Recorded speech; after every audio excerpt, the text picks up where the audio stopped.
Hi, welcome to episode 53 of Walleye Chronicles. This week I welcome in Tyler Dilley of Let's Go Fishing Guide Service out of Clearwater, Iowa. Tyler Dilley, everybody. Hi, welcome to another episode of Walleye Chronicles, where I get you out of the water, out of the boat, or in this case, in the boat, and we talk fishing. So today I have a gentleman from Iowa. His name is Tyler Dilley, and he is a professional guide down there. It's Let's Go Fishing Guide Service. Tyler, how are you doing today? Good, man. How are you? Wonderful. Where are you on, right? What lake you on? Clear Lake? We are on the beautiful Clear Lake, Iowa right now.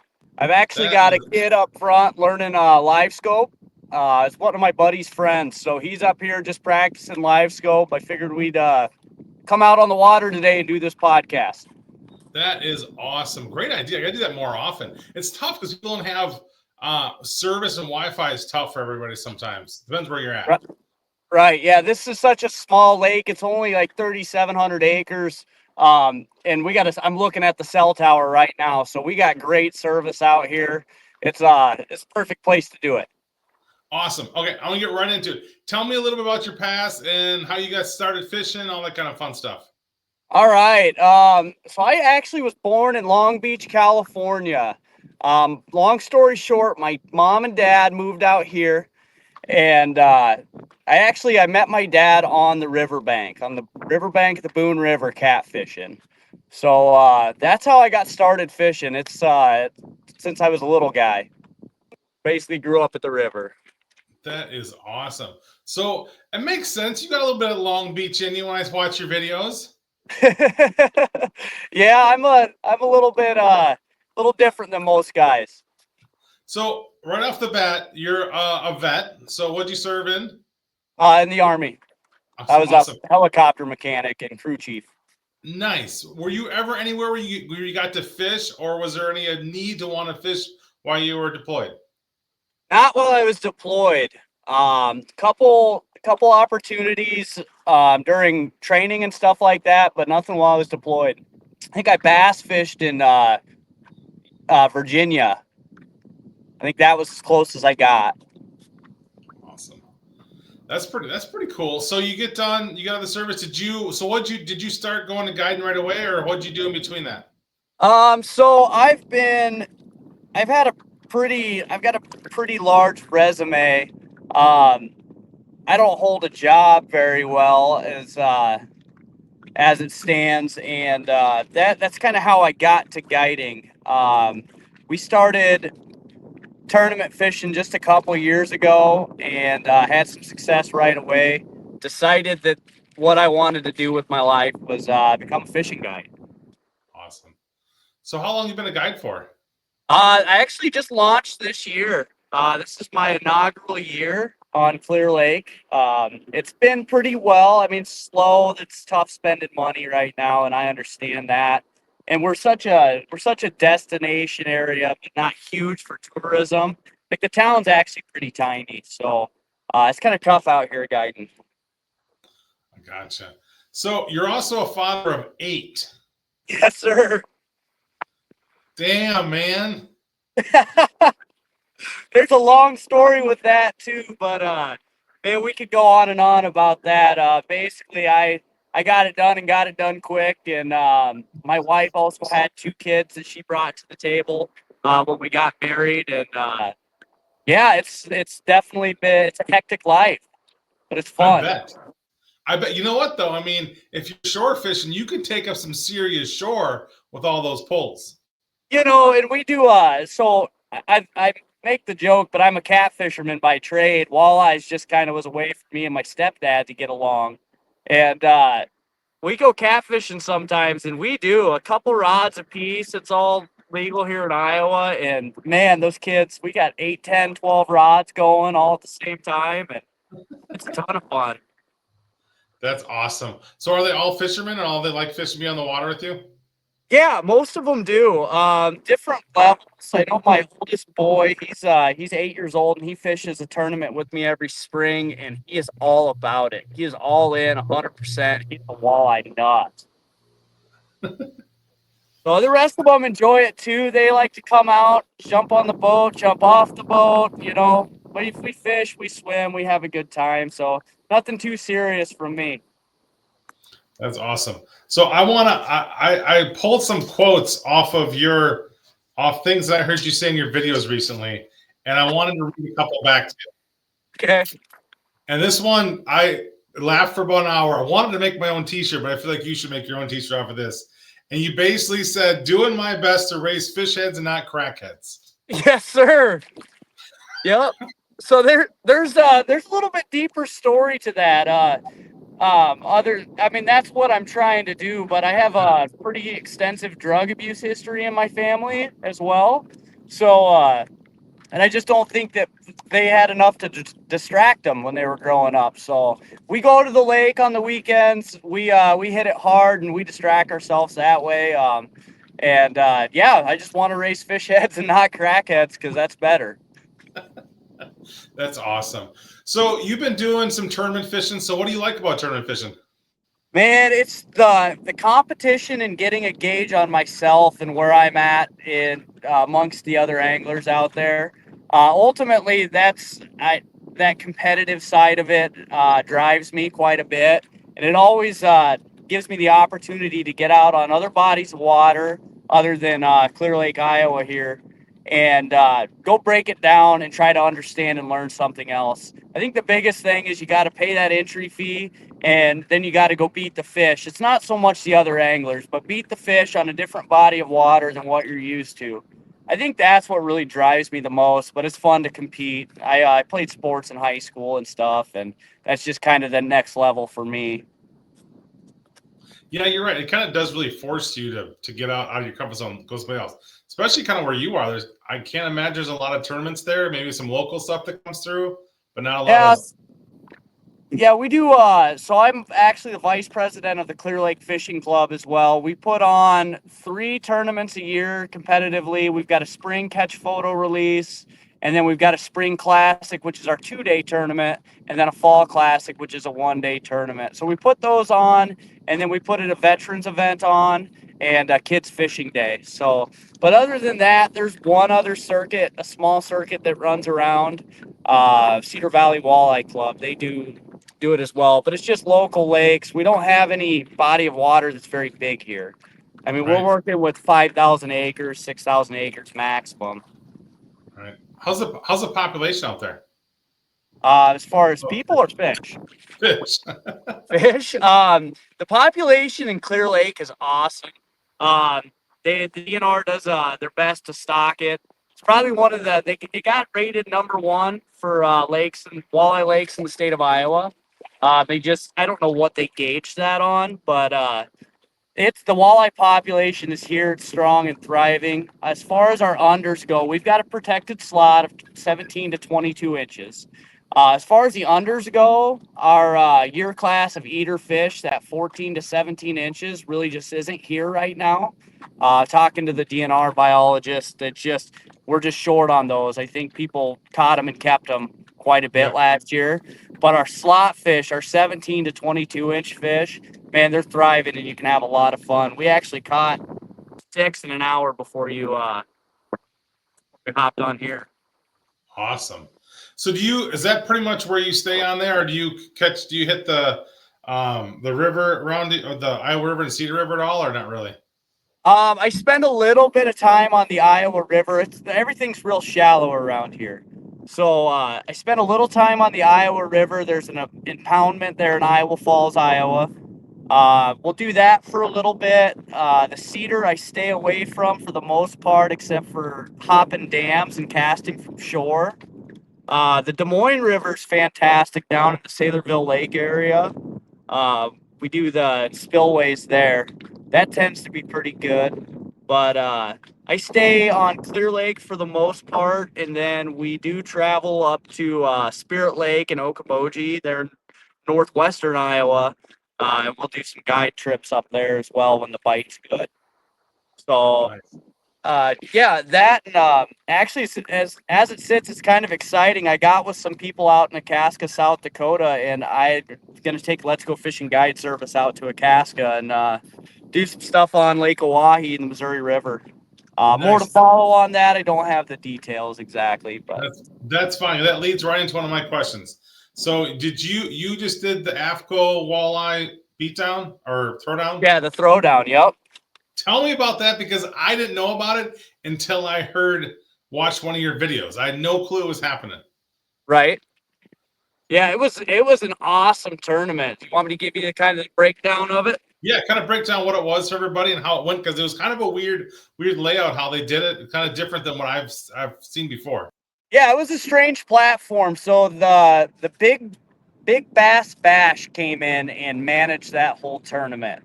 So basically, what they do is they've got weigh-ins every 2 hours, and they were paying 9 spots every 2 hours. As South Dakota law states, you can only have 1 over 20 and 3 under 20, but you could weigh your 1 over and your 3 unders, and each one of those fish qualified you for a prize in that 2 hour bracket. So after the 2-day tournament, it was 9 spots they paid four times a day, and so it was a ton of money that paid out there. But after the 2-day tournament, the biggest fish of the tournament qualified to win the big prize. It started out at 10 grand. I think we had over 240 anglers show up, and so the money went up. It actually paid out $15,000 to win that tournament, and then they paid down 4 spots. Wow, that's So crazy. unfortunately, South Dakota is a kill state, so we had after July or June, so we had to bring the fish into the scale and weigh them. But overall, I think those fish went to charity. It was a dang good event. We didn't really weigh that many fish because they had a live leaderboard, so you knew basically if whether or not you were in contention. Right. That's kind of a good idea. So people just aren't randomly bringing in fish to kill, right? You can keep out there, stay fishing. It's kind of the best of both worlds.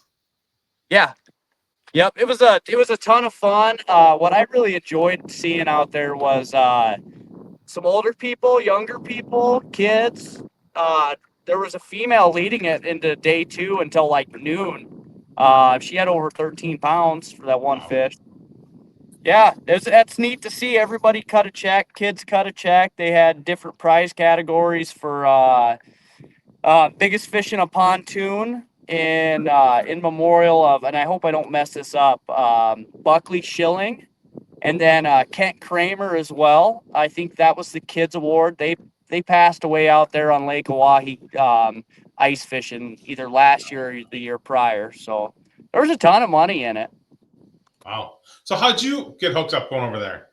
I had a buddy tell me about it, and so I started talking around, and come to find out, I had another friend of a friend that is part owners of Man's Land's Lodge out there in Itasca, and they had a veteran group going out already called Cast and Hook Fishing, veterans and first responders combating PTSD, one cast at a time.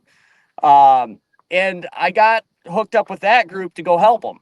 So I took my boat out, and I was able to put a first responder in my boat, and we fished the tournament together. But yeah, hooked up with those guys and had a bunch of people that I knew that have fished tournaments out there, and they all just pushed me to go out there. They're like, if you want to go fish some real water, go out to Lake Oahe. So what was it like for you, coming from Clear Lake, Iowa? I looked it up a little bit today. It seems not, it's got some features, but nothing like Lake Oahu. So how was that for you? It was a massive challenge going into it. I did have some areas that people pushed me towards, kind of gave me a starting point, and then had an idea of what I wanted to do going into it as far as live scoping those deep trees and throwing jig wraps at the walleyes that were hanging out. And there's a crotch of a tree, and they kind of sat right in here. They're tough. They're really tough to get to, but that was the bite I really wanted to focus on. I knew that was what was going to win the tournament. So, yeah, that's kind of how I got started. It was super overwhelming though. There's a ton of water there. It was like covering Clear Lake, Iowa. You had to do it 4 times in a day to be efficient. And, yeah, it was definitely a challenge. So lose a lot of jigs in those trees, I'm thinking? I only lost 2 jig wraps and about 3 Northland tungsten jigs. That was it, though. I fished pretty dang clean up until the hook sets. That's funny. So obviously the fish are bigger out there than what you're used to. So did that change? You have to tackle up or change anything that way, or line to go play in the trees at all? The things I regretted not taking more number 9 jig wraps. That was my big thing. And then that was really the only thing. I had jigs to get down there. Rods, reels, line, blah blah blah. I fish big anyway. I kind of I bass hook set all the time. I rip their faces off. So we make sure that we get them when we set the hook. So I'm not your typical walleye angler in that sense. So yeah, no, that was it. I wish I had brought more heavy jig wraps, bigger jig wraps. I gotcha.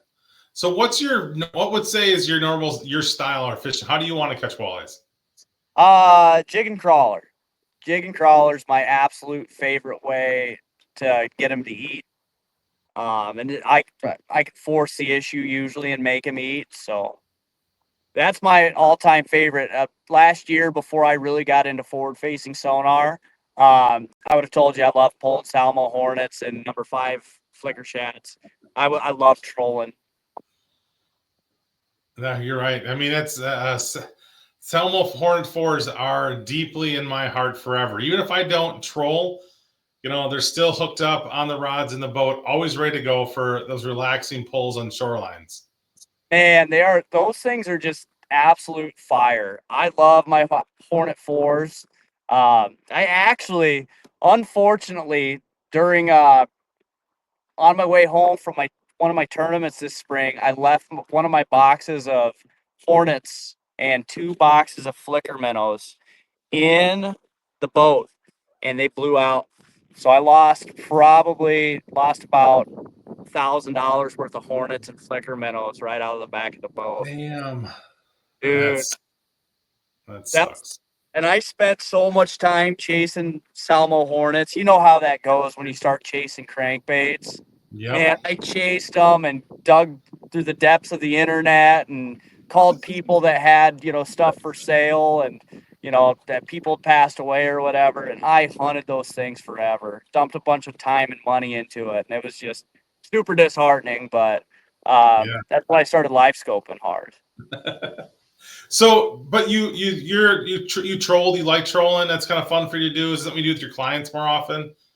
We do some trolling with clients. More often than not, we find ourselves throwing jigs and jig and paddle tail, or sometimes we'll throw like a puppet minnow or something.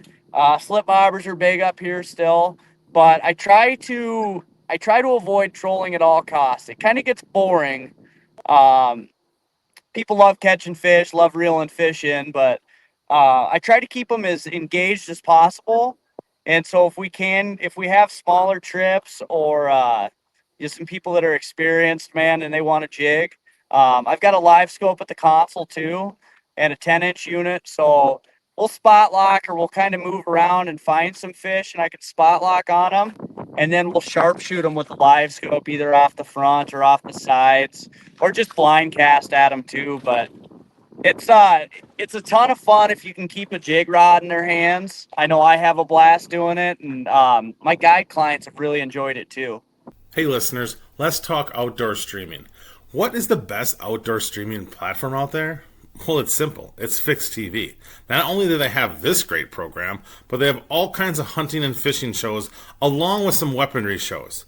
So when you get bored and need something to do, get your fix with Fix TV. There's actually a lot of us out here on Clear Lake that guide with jigging rods and not so much trolling rods anymore. Nice. So what got you into live scope? What was the first, what dug its claws in you? I kind of put my boat together and all my gear together. I buy a lot of used stuff. I grew up kind of broke and still kind of broke with 8 kids. And so I won that tournament in 2024, won the Clear Lake classic. It was like a $3,000 payout, which isn't much, but I took my $1,500 and somebody had a used LVS 32. And I went and picked that up for like $500. It was cheap as dirt. And then I went and bought a 106 SV Garmin on sale from Bass Pro. And that was with my military discount and stuff. It was under $1,000 out the door. And I had live scope. So I bought that and struggled with it for quite a while. And it took me, I don't know, probably 9 months of struggling with that LVS 32 before I really figured out how to see walleyes with that. So this spring, once I got into them pretty good with that LVS 32. And from there, man, it was on.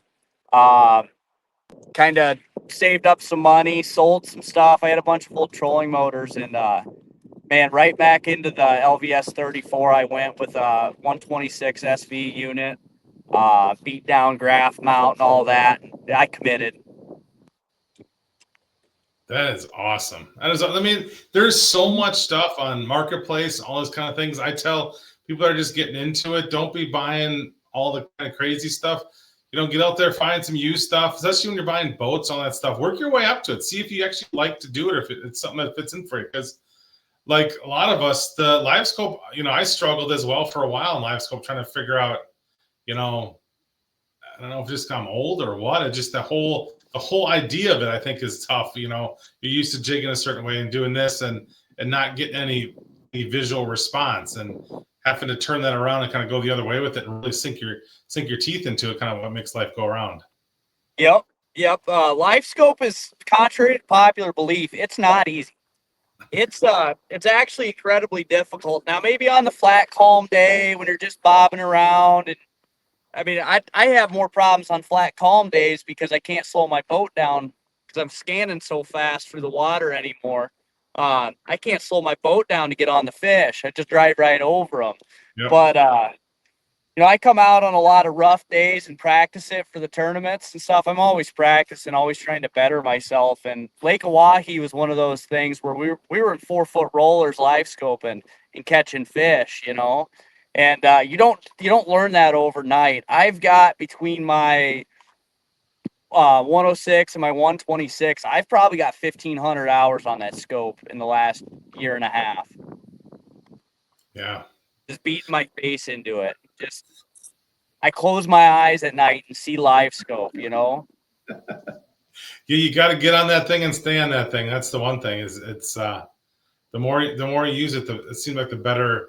You learn so much every day, really. You do. And the fish behavior is interesting too.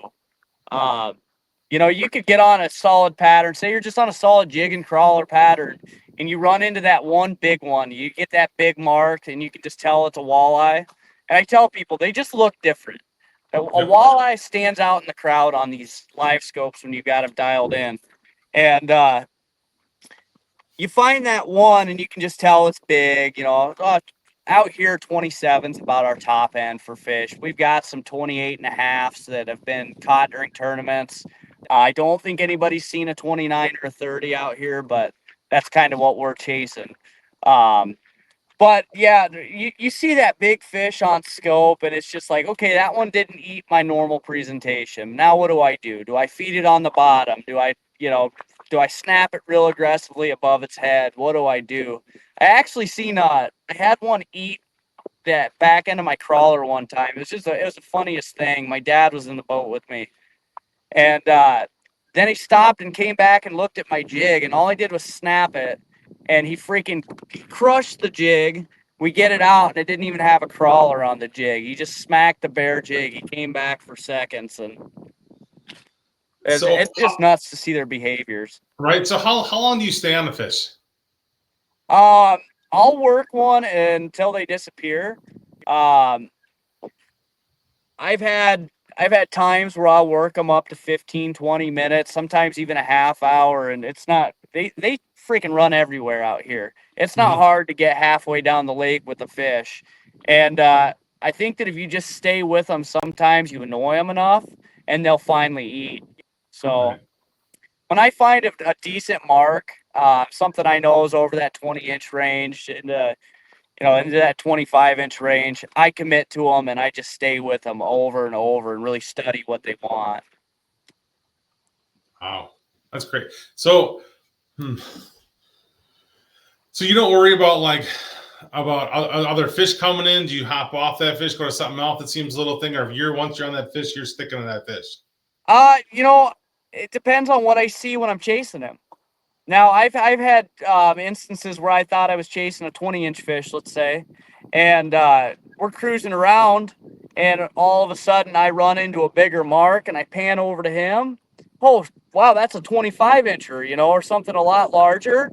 And so then, of course, if the one leads me to the other one, then I'll, let my ADHD go, and I'll squirrel with him, and we'll go chase that one. But a lot of times, just out of curiosity, I want to see what that fish is, and I want to make him eat and study what he's doing. So I like to stay with him and commit to him and try to get him to go. Sometimes it takes 15, 20 minutes and a dozen or 2 dozen casts, and you can make him eat. Yeah. There's some that they just will not eat, but we keep a variety of baits. Looking around, we got a Berkeley finisher. We've got a Northland minnow, eye candy minnow. We've got a jig and leech, jig and crawler, a slip bobber, and some sort of reaction bait all tied up. So we're just kind of ready to fire whatever we need to do. So are you fishing? Are you going off a structure, or are you kind of just going down the flats, troll motor on 6 and looking back and forth? Or are you kind of trying to associate with structure?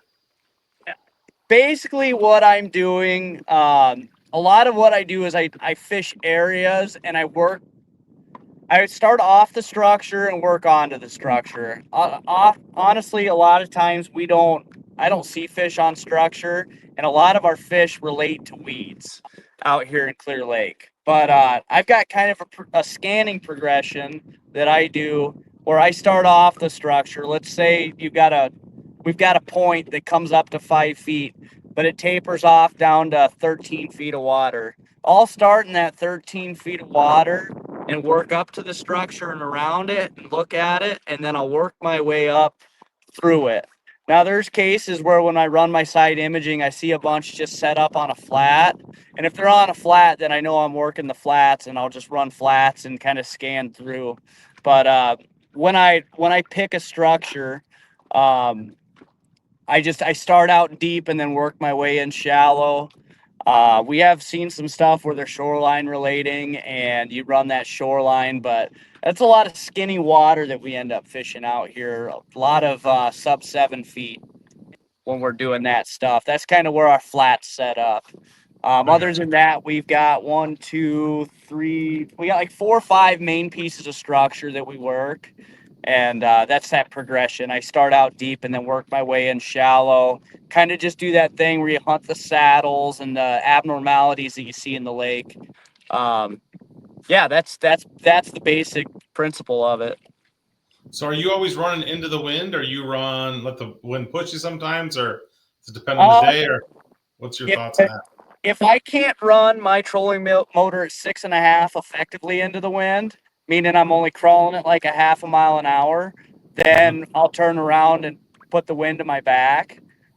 We do that quite a bit. And actually, one of the techniques we use out at Lake Oahe to really cover water is I had my partner sit at the console and put the boat in gear. We did 3.5, and I had that scope blasted out to 120. And I just panned and steered the boat and let him drive and propel us that way. So that worked super awesome. That was a tip from Bo Schilling. He runs a transducer on his transom, is what he told me, and he can scan at like 4 to 8 miles an hour normally. So that's how those guys are getting that done. They're covering a ton of water real fast. So we improvised and just ran the boat right here from the console and scanned up front. So how do you stopping? How are you getting stopped? Just don't reverse, or how do you slowing down?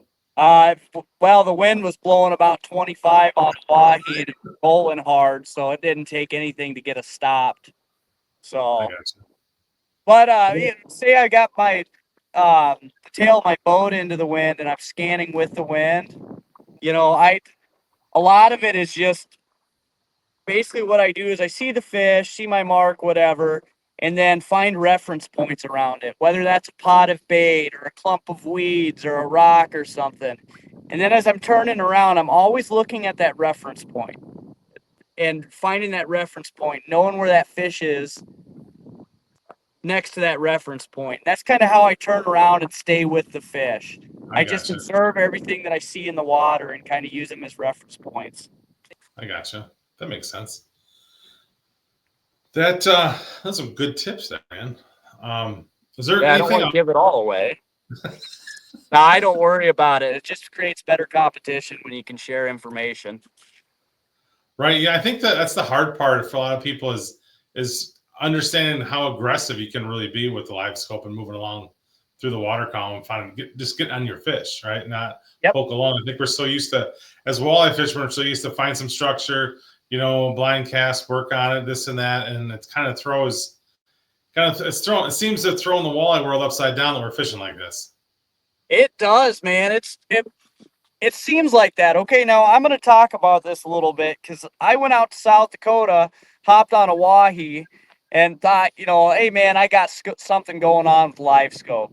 And we did. We got bit. We caught fish. We caught a couple nice overs and screwed up our tournament day. It's not a big deal. But these guys, everybody's up front. Everybody's on their scopes. They've got Ultrexes. They've got Garmin Forces, Krakens, 16-inch screens or the big 19-inch screens. I mean, we're behind. In Iowa, I noticed we are so behind. But I think a lot of the walleye world's that way. These guys that fish out in those big trees, man, there's a ton of boats set up for live scope, and they should probably all be on the tour. That's so. Are you on the transducer up front, or are you on a pole up front? I've got it on the trolling motor. Okay, perfect. Did you ever do without on the pole first, or you are always on troll motor? I've got a pole. I've got a Brew City pole with my 32 on it, and that's how I started. And it sucks. Here's why it sucks. I call it old man scoping. Okay, you go and you spot lock, and you sit there and you scan around with your little periscope like an old man, and cast at whatever comes to you. Right? You don't really you don't work through fish. You're really not doing anything. It's just kind of it's just that old school style of walleye fishing that we're used to, where they spot lock on structure and then they could see them. The problem with it is I hold my rod with one hand and my reel with the other. Just from an efficiency standpoint, I can't be screwing with that pole, and if I can run it with my foot, I'm way more efficient. And I don't know about you, but I can't drive a pole and fish and reel and everything else. So I think you really just got to if you're going to be really good at it, and all the good scopers that I've seen are running on their trolling motor. If you're going to get really, really good at it, put it on the trolling motor and get that coordination with your foot. Coordinate that foot. I call it foot jig coordination. Basically, when I'm tracking my jig, and it's nuts, but a lot of people watch it, I know exactly what way to push my foot to find my jig no matter what. So get some foot jig coordination going on. You can fish with two hands, and you're way better off. The pole works great for guiding.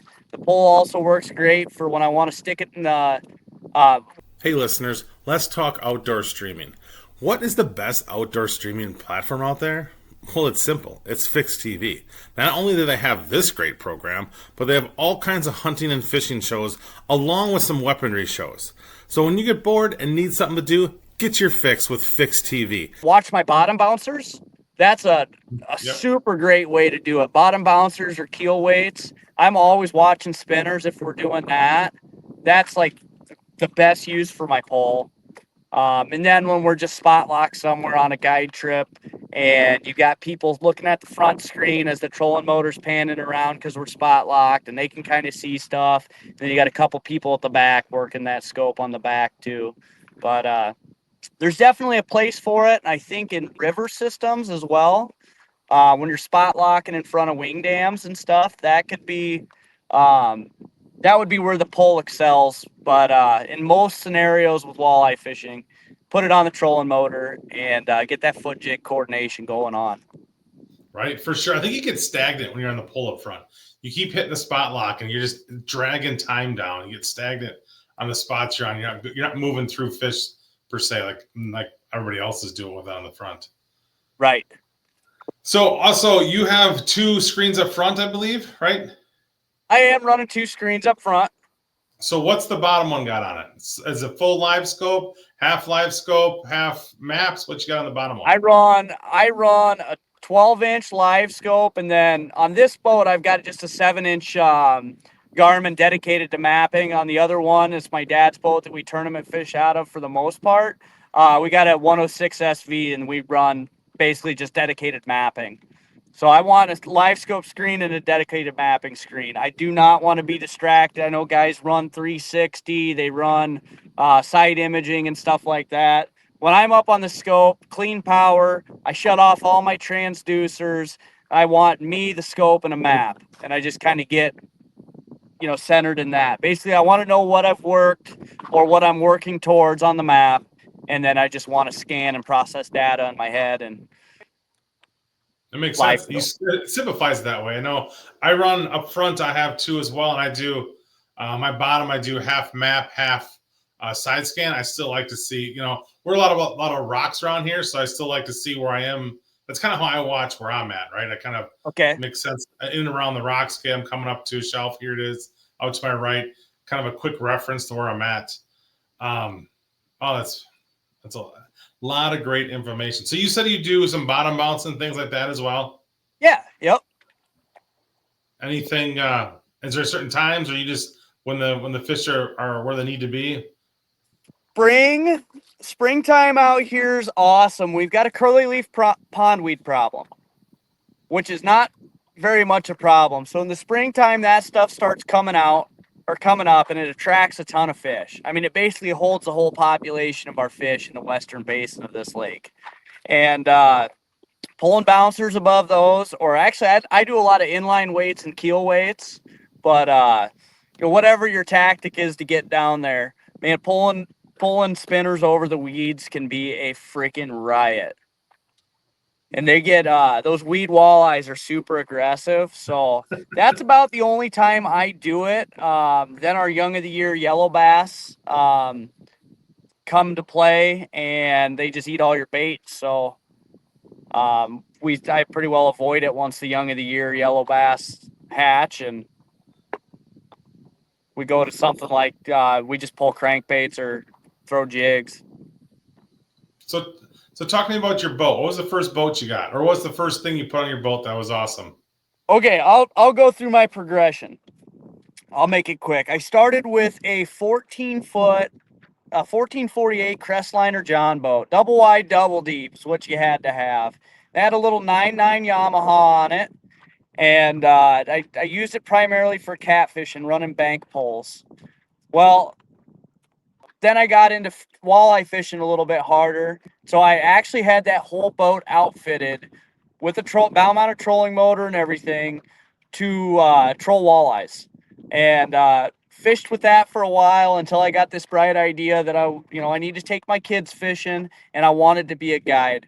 So I found this Lund, a 1990 Lund Predator 2. It was a 1650 tiller with a 40-horse Evinrude.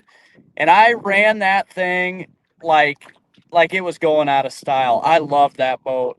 Come this year, I ran into a guy that was looking for a smaller boat, inherited some boat from his grandpa or whatever, and had this, a Stratus 219F. It's kind of a river/walleye boat. It's a little bit deeper than a bass boat, but really I just needed a live scope platform, so that's what I use it for. But he had this and wanted to downsize boats, so we traded straight across. So that's been my 3 boats, starting with that 1448 Crestliner and working my way to this almost 19.5-foot fiberglass boat. Awesome. So any issues boating wise? Any problems backing up trailers? You good with all that? Not me. So I drove truck for about 6-8 years. I actually just sold my semi not too long ago. So I don't have any trouble with that kind of stuff. Now, as far as maintenance goes, when you own old stuff and you buy it and just put it right on the water, we've had some maintenance troubles, mainly with trailers and wheel bearings, to the point where there is a grease gun, tools, and fresh bearings and a fresh hub in my car at all times. And I did 2 wheel bearings on the way back from South Dakota. So, wow. But I'm pretty streamlined with that. Yeah, it's just quick. It takes about a half an hour to do a set of 2, pack them, and get them back going again. So right, set up in a Casey's and you're good to go. Yep, it's not a big deal. As long as you have the stuff, you're able to do it. Right. Water pumps on old boats. That's another thing.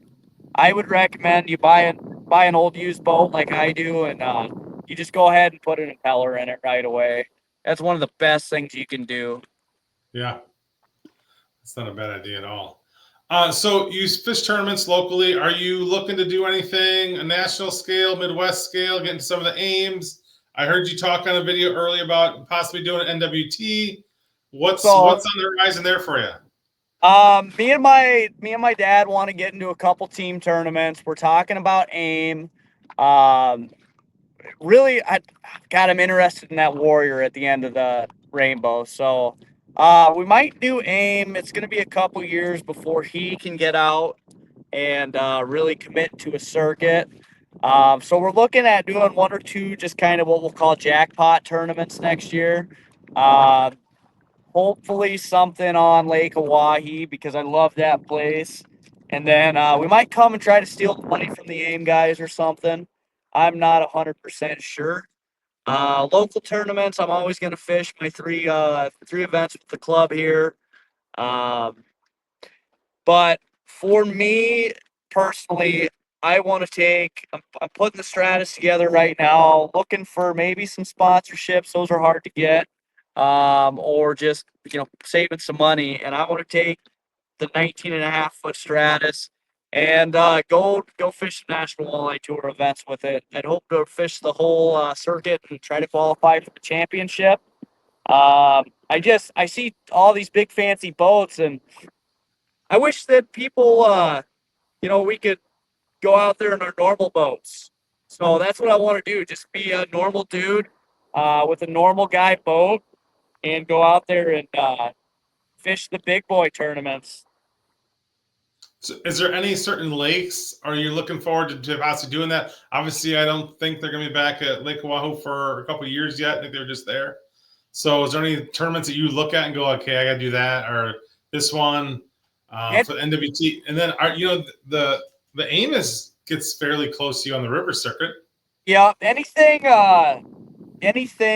Missouri River. I've got an absolute obsession with the Missouri River. I catfish on the Missouri River quite a bit, catching those big blues. Do a couple tournaments a year. I'm actually going to get into a Twisted Cats Outdoors tournament, which is the closest thing you get to professional catfishing later this year. But Missouri River is my ultimate attraction, that and the Great Lakes. I don't know what it is about big water that can kill you quick, but man, I'm infatuated with it. Yeah, it is something, but there is quite a few, I generally try to watch the launches in the morning if I'm stuck at work or whatever, the NWT or even the MWC. And there's quite a few smaller boats in those. Yeah, a lot of boats are pretty much 20 foot's pretty standard nowadays, but there's a lot of smaller boats. Heck, a couple years ago, one of our big tournaments here in town, on Winnebago, they had some kids ran a flat bottom, and they trolled in a flat bottom, and they did. Yes. I think they did top 20, and I'm like, and that's a 2-day tournament. Winnebago's pretty rough, and they were out there banging away in a flat. I mean, it looked awesome. They had big rod trees coming off the side. It was One of the That's coolest awesome. rigs I've seen. We had a flat bottom show up in our tournament this year. And I was cheering them on. We all made sure they were going to get back to weigh in. Like we would have thrown them in their it's catch photos, so all they had to do was get their number card back by 3:00. So we were going to throw their card in and run it in for them if we had to, man. The little 30 horse on a freaking 16-foot John boat. And it was windy this year. It gets 30 miles an hour out here, and the waves, like, they'll get about 2-3 foot, but they're really tight. So it gets really, really rough and rocky. It's not like your 4-footers on a wahi that are rolling, right? It's real tight, choppy waves. It gets rough, really, really rough. So, yeah, that's awesome, though, the John Boat Mafia walleye fishing. And that's what I love about these catch photo tournaments is we're getting more of that going on. The John boats and the smaller boats without live wells. To fish our tournament, all you got to have is a 14-foot minimum, and that's just for safety. You don't have to have anything else. Awesome.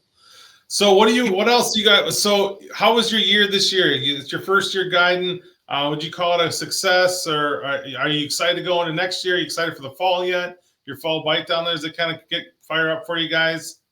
Fall's all about big fish. In essence, yeah, I'm really actually shocked at how many clients I've picked up this year being my first year. I did a bunch of Facebook stuff. TikTok's been pretty hot for me. I've got a website, clearlakeiowa.fishing.com, that we do bookings on, and just made myself accessible to, I use Fishing Booker as well. That's kind of, they take commissions, which kind of sucks, but it's a way to get yourself out there in their search engine optimized so that people see you when they look up guides. So I've been pretty satisfied with how it's started. It's been slow, and I expected that. But with some other opportunities that I have coming up and looking at going out to Itasca and doing some guiding out of a lodge, I think the future looks bright for guiding. I love doing it. It's definitely my passion. I've never had a bad day on the water. So what's the toughest part of it so far for you? What has been the toughest part? Toughest part is tough days. So days that you basically know they book weeks in advance. Some big weather event comes through or the fish just turn off because they're doing fishy things. And you got 3 or 4 clients in the boat, which is a full house. And it's slow. Those are the days that's been the most difficult thing, is trying to keep a positive attitude in the boat on days when fish are just being fish. So yeah, that's a tough one to get through. You said you're planning on fishing, do some travel guiding. Is that something you're going to add on? Maybe do a spring spot, a fall spot, and Clear Lake spots. So my ultimate goal, I've got kind of how I see it and playing out in my head, is I want to go down to Missouri and catch that 1.5-month paddlefish season. I don't know how I'm going to feel about that ethically yet. Like, I don't know if I'm going to like snagging fish or not, but I'm going to go try it this spring and make sure that I'm cool with it. Before we just go live scope and paddle fish. They're really easy to see. It'd be a ton of fun, but that's about a 1.5-month season. And then I'd like to see myself come back up to Clear Lake and guide during the spring and when it's really hot. I mean, we caught so many over 22 this year during the spring that it was shocking how good of a spring bite we have. So I'd like to do that and then transition out to Lake Oahe for most of the summer, and well into, I think that even goes all the way into November. And just kind of split my time, do some trips around here around holidays and stuff, or kind of when I've noticed it gets hot around home, come back home for a little bit. And then obviously I got to spend time with my kids as well. So maybe go out and guide for a few days out and, with guide in conjunction with somebody's vacation out at Lake Oahe, then take a break and come back, do some guide trips while I'm hanging out with my kids or just take my kids fishing. And then I got to get in on the ice season out here. So I deer hunt. So October is bow season, and I'd like to take my kids out. We all bow hunt from the ground and do a bunch of spot and stock stuff and get the kids doing that. So as long as I can get into that October, November time frame, it's a good time to take a break and go hunting, and then you get into that ice season. I got. So, are you planning on guiding ice fishing too as well, or? Yep. We got a couple flip ups that are in the works right now, and maybe a couple these like the wheelhouse stuff, the ice castles. I guess they're just Big. this lake's aerated, and it swings so fast that those ice castles are only good for about some years a week. So Right. it's not worth getting into all that. The best way you can do it is to get a few flip ups and an auger and like a 4-wheeler or a side by side, and you set the group up or a couple groups of guys up, and then you just run around and drill holes and live scope. I've got 2 scopes for 2 shacks right now, and then I'm gonna get a third one and run that like on a 4-wheeler. And Awesome. yep, that's the plan. Okay, I got another quote from you. All right. It's fucking fishing. You're supposed to have fun. Yeah.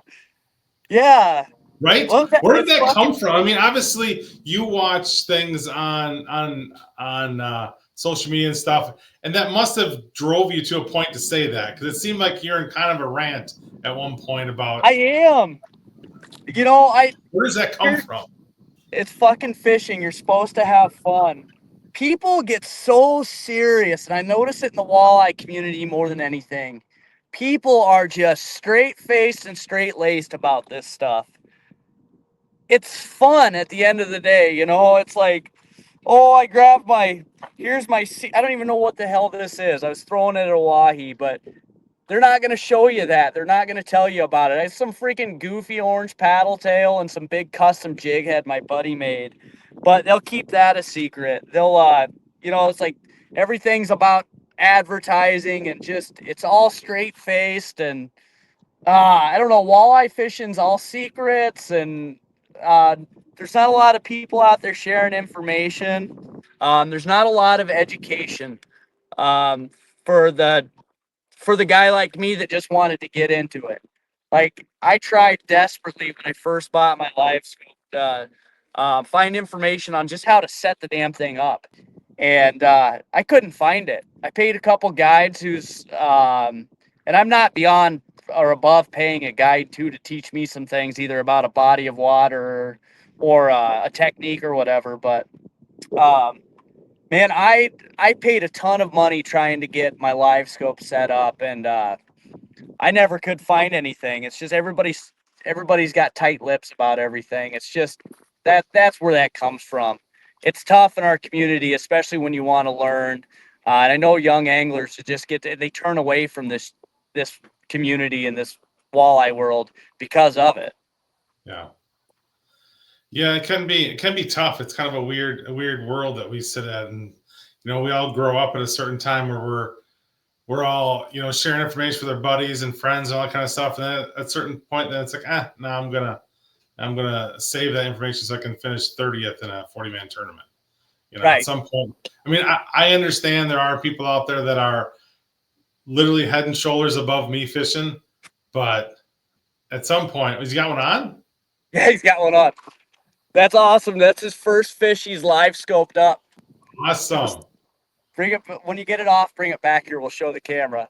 Sorry, I was a little distracted. So to go on with that a little bit, I've got my buddy's kid. His name's Braylon in the boat with me right now, and they just got a live scope and they're learning. Okay, Yep. So I've spent a ton of time on it, and I can keep my mouth shut and my lips sealed. And I know I'm going to have to fish against these guys competitively eventually. But I'm out here teaching him. He's running my boat, my live scope. Well, you didn't get the hook out. No, it's in there, Goofy. All right.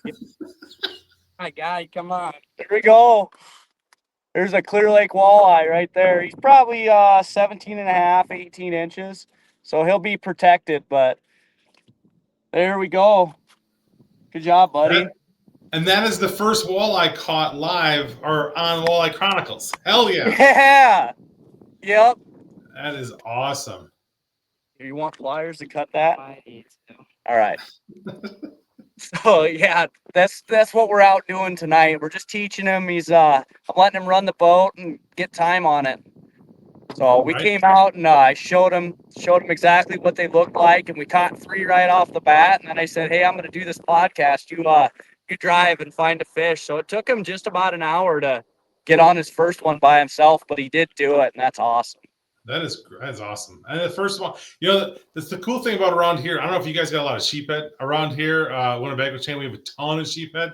So I always tell everybody, man, go find that sheephead pack and bang away on those and really learn, how to follow your jig and all that kind of fun stuff on them. And then when you get to the walleyes, you already have a bunch of time in. Yep. We do. I chase carp because they're so erratic and fast. If you want a challenge, chase a carp around the lake. It's a ton of fun, and we grow them like massive. Oh, that's funny. Cool. Well, I'm going to get you out of here. One last question for you. All right. If you only could go fishing one more time, where are you going, who are you taking, and what you doing? Oh, man, if I could go fishing one more time, I'm heading out to Lake Oahe to those damn trees with the jigging Rap, and we're going to load the boat up with my kids and my wife and my dad, and we're going to just beat on big ones and have a good time or struggle with it at least, That place, it's beautiful. It's such a diverse fishery, and I can't wait to go back, man. Awesome. Hey, how can we all find out give us your socials, all that kind of stuff? How do we find you? How do we book you? Yeah, Let's Go Fishing Guide Service is on Facebook and TikTok. You can find me there. You can look me up through fishingbooker.com or get on clearlakeiowa.fishing.com. It's simple, clearlakeiowa.fishing.com. And you can book online there. I do some blogs and some fishing reports. I haven't been super good at that. It's just a learning process, but that's where you find me. Also, you can just call me at 515-851-0475 or give me a text and we'll hook up. Awesome. Well, thanks for being on this episode. If you're looking to be on an episode of Walleye Chronicles, hook me up on my social medias at Matt Snell on Facebook and Instagram or Smile and Fish on the TikTok. And remember, there's 2 things you can do every day to make somebody smile. 1 is take them fishing, and 2 is give them that smile. Thanks a lot. Thanks, buddy.